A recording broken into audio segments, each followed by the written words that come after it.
So my name is Grace Mbugua, and I'm the founding team leader of Jeilo Collections. We are manufacturers of leather and textile bags and accessories and gift items. We've been in existence for the last about 6 years. Now we are getting into the 7th year. And within the last 7 years, we've been producing different bags, both for schools, gift items for corporates, and also been able to supply the tourist shops and you know, export market. We've explored to all this, though may not, I may say, no, we haven't reached where we want to be. We are still in the journey of growth. So I could say that what inspired me to start Jeilo Collections was my personal experience.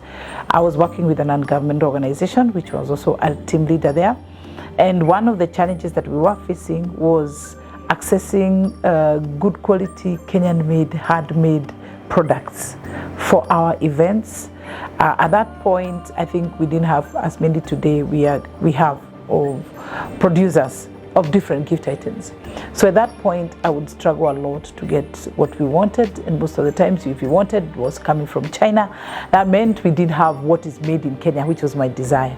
And so at that point, I felt inspired to start something that would be able to employ Kenyans, give opportunities to artisans who are tailors, and be able to supply our market, because we have the capacity to supply our market by producing with the human resource that we have in Kenya.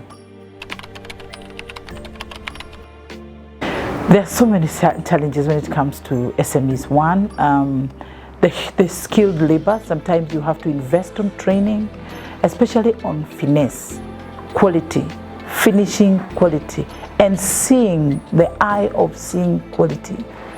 Then another challenge I must say is when it comes to financial challenges.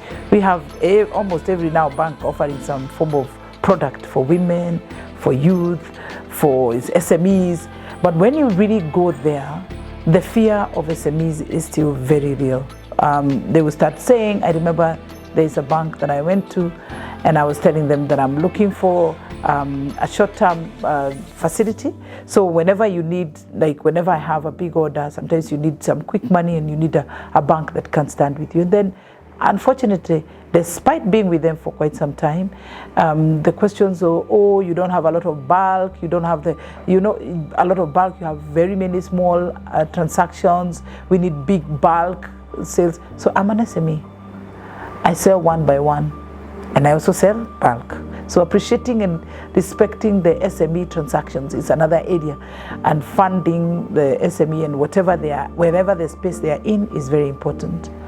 The other challenge I would say is the overall environment that we've been going through. I think from COVID, moved from COVID to election period, which was also another challenge. And now we are gathering with so many issues when it comes to taxation. I can tell you now the cost of production has gone higher, and up to between 20 to 30% depending on what product you're making.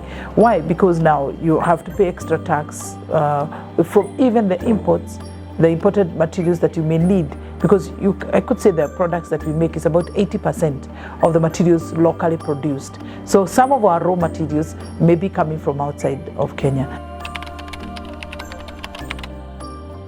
I think for me, the SME growth has to be buffed up by the government in different ways. So if you are offering a fund as a government, they should only have it should be actually less than a circle when it comes to interest. So all these things are some of the concerns that SMEs would be having. So facilitating an environment which is easier to operate for SMEs is optimal. I think also we need to make to account if we are being given, you can't flout all over and say that we are offering these funding opportunities for this category of group or to SMEs particularly, and then when it comes to implementation, it's not viable. It actually should be something that the customers' response and controls may be put in, so that we do not create a mirage to the SMEs of access to finances. But when the reality comes, it's not available.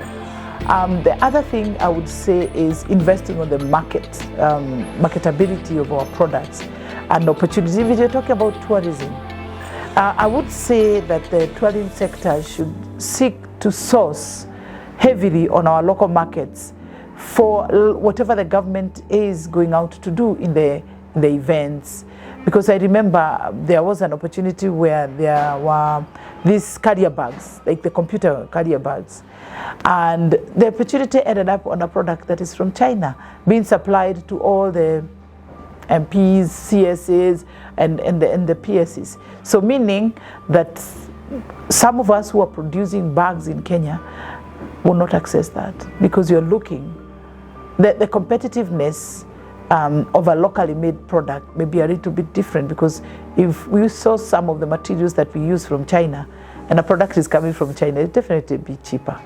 So my question is how, and what is the deliberate efforts that both the government and different agencies, the facilitative agencies, are inputting to make sure that the SMEs are facilitated to actually access the markets and grow their businesses, because the SME of today, tomorrow is the big manufacturer.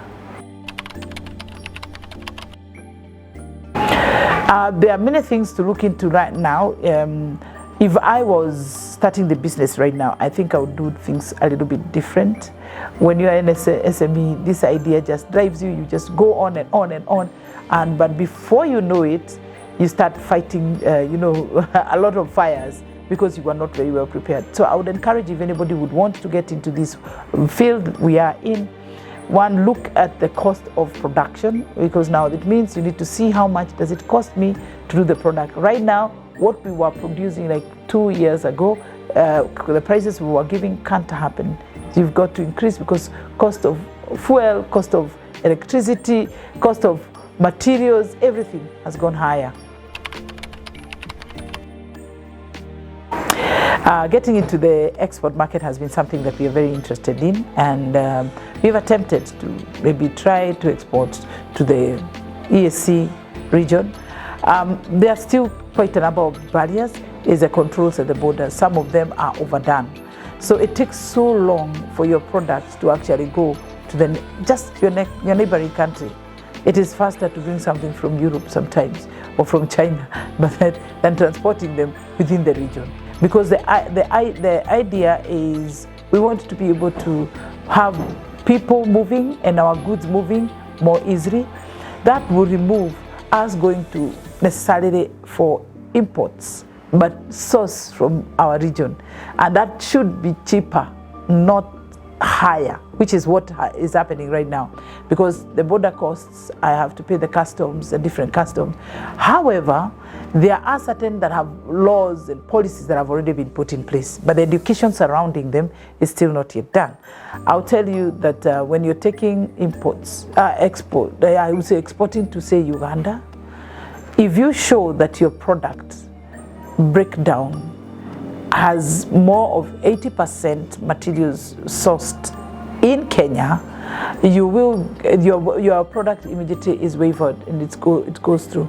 If you don't have that indication, which you should actually show that this is how we produce our product, this is where we source the materials, these are how the materials are made, then that means you won't have to be charged custom duties at the border. But if you don't know, you still have to pay.